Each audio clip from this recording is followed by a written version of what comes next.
एक बात नहीं भूल पाता। उस वक्त मैं स्कूल में सेकंड क्लास में था। एक दिन स्कूल के बाग में मक्खियां पकड़ रहा था। मैंने उनको पकड़कर दवा की एक छोटी सी बोतल में डाल दिया। उसके ढक्कन के अंदर थोड़ा जैम लगाया जो अम्मी ने मुझे दिया था ताकि उनको भूख ना लगे।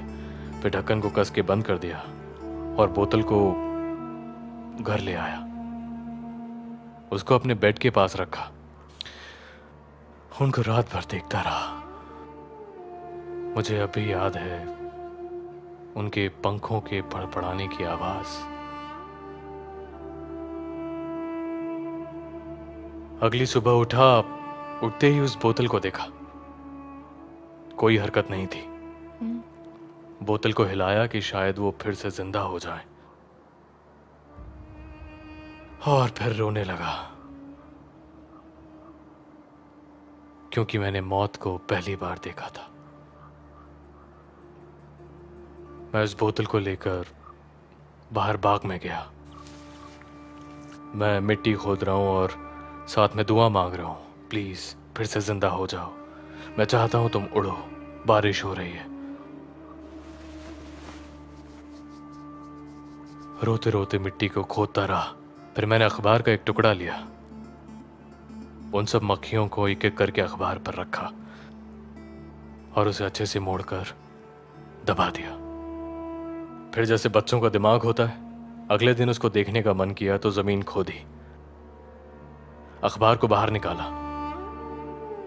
देखा तो कुछ नहीं था, वो खाली था।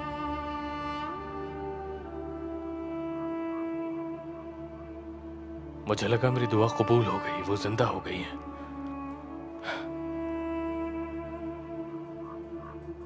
वो मेरी जिंदगी का सबसे खुशी का दिन था। मुझे जज्बाती कर दिया। बहुत अच्छी कहानी है तुम्हारी, सच में। अब मुझे लगता है वो मक्खियां मुझे जिंदगी और मौत के बारे में बहुत कुछ सिखा गई।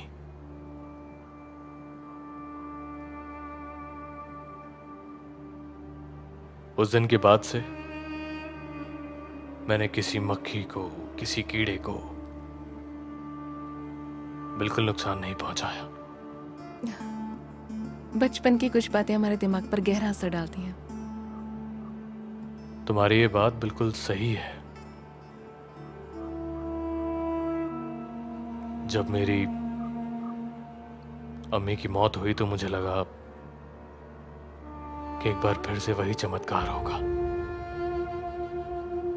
अगर दुआ मांगूंगा, उनकी कब्र को पानी दूंगा तो वो फिर से जिंदा हो जाएंगी। हर रात को चुपके से अपनी अम्मी की कब्र पर जाता था और उस पर पानी देता था। पर जाहिर है कि कुछ नहीं हुआ।